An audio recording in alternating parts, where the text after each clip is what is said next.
And we're back talking with Seth Fargher, a professional freestyle motocross rider, and making a little bit of a change in his career, is my understanding. You're maybe moving a little bit more away from the ramps and the tricks and going more towards the business side of it. Yeah, I don't want to put all my eggs in one basket because, you know, you can get hurt like that, as I just found out. Yeah. And so I'm trying to figure out my niche, and I use the media to get into this industry, and so that was the whole reason that I made it here. Is I started hitting up magazines or websites and saying, hey, I'm involved in this industry, can I shoot photos, can I do this, can I do that, and slowly started building this network of people within the industry that now call me up and say, hey, can you go to Ensenada, Mexico and cover the Baja 1000 for me and shoot photos and do a report? Yeah, dude, I'd love to do it. And I'm starting to make money that way from it, and it's great. And so I'm trying to figure out my niche with some of the excitement and the notoriety that's coming with some of my teammates, Caleb and Colton Moore. I'm trying to help promote them and push them into the spotlight more. And, you know, I joke about being their publicist, but it's really something I love to do because I love to write, and I'm so thankful and grateful to be where I am, doing what I'm doing every day, that it'd be cool to be in the spotlight, but the next best thing is to be right there helping those guys succeed, because I get to be around it, which is the biggest deal. Is I'm living my dream, and I'm going to the X Games, or I'm going to a show and the music's cranking. And I was in Las Vegas at a party put on by Kicker called the Big Air Bash, Palms Hotel parking lot, loud music, bikes upside down, quads going everywhere, and I'm just sitting there captured all on my video camera like, this is awesome. And you know, I just love that environment. Sweet. So what do you do with like the video? Where do you put it? Do you put it just on your website, or do you provide it to other outlets? Or I will do anything with that video that people want to use it for, market it. I'm working with ESPN right now to contribute to their action sports blog, which is an awesome deal. I hope to get going. I've helped professional writers put promotional videos together. I run it on my website. I'm freelance, emphasis on the free, because I don't get paid for a lot of stuff. But I just helped an X Games champion, Ronnie Feist, put a video together on his recent X Games trip this last a couple weeks ago, and so I use it for my website. I'll put together for other stuff. I do a lot of photos and photography and writing, and because it's been interesting because of my perspective, because I'm on the seat of the quad hitting ramps, and I'm very much in the industry.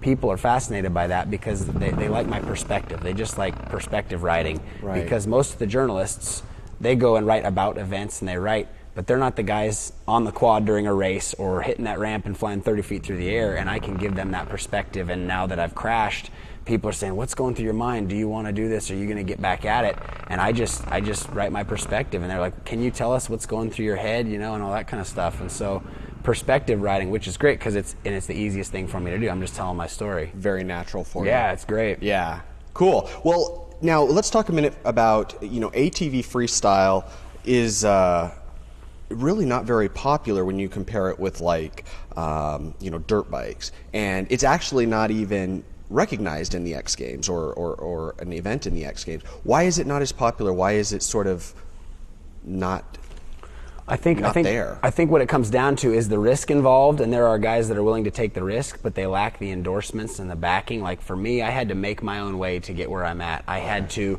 find a guy that had a ramp that I could widen out for a four-wheeler to get me out there, to get myself a shot at riding for the bomb squad, and I was able to make that happen. The dirt bike world, you can people can always find somebody with a ramp and start down that path, and then one thing leads to another, but there's just not a great deal of money. People don't have the resources. I finally had to spend a whole bunch of money in 2 months to build an actual quality ramp to further get myself out there so that the bomb squad could see me and that kind of thing.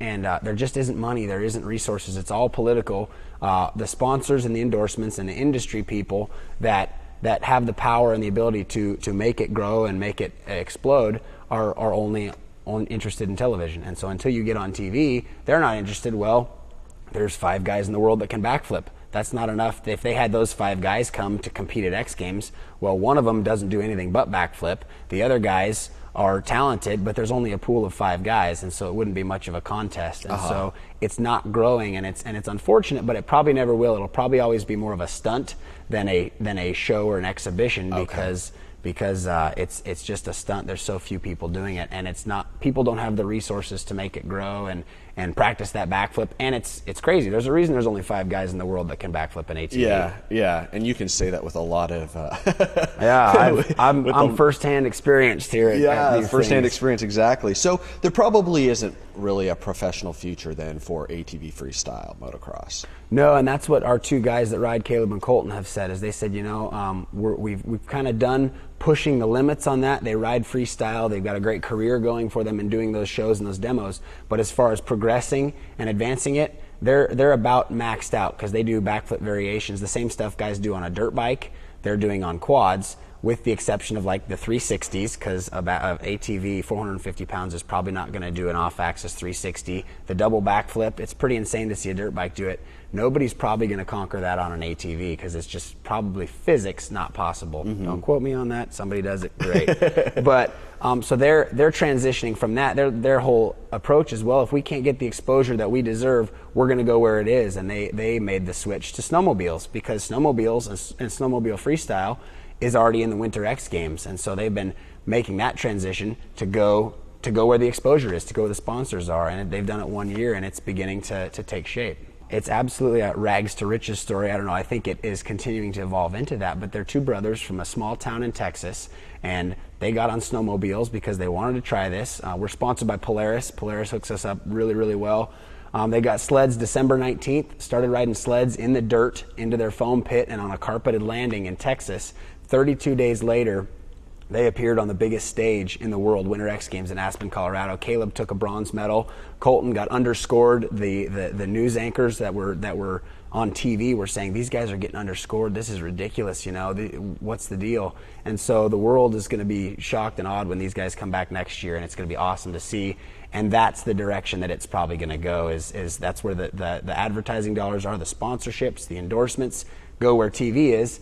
So they're going, and it was a smooth transition for these guys because they've been flipping quads and doing that stuff for years. Right, and they've been doing it the hard way. People don't believe that they did that in 32 days because these guys have been doing it for years and years, and these 2 dudes show up and start doing stuff that's never been seen on a snowmobile. Caleb does a body varial where the sled stays upright, but he jumps off to the side and spins around and grabs it and pulls back on. Colton does this thing called a Colt 45 where he basically lets go and grabs the rear bumper of the sled and throws himself out and yanks it back underneath him.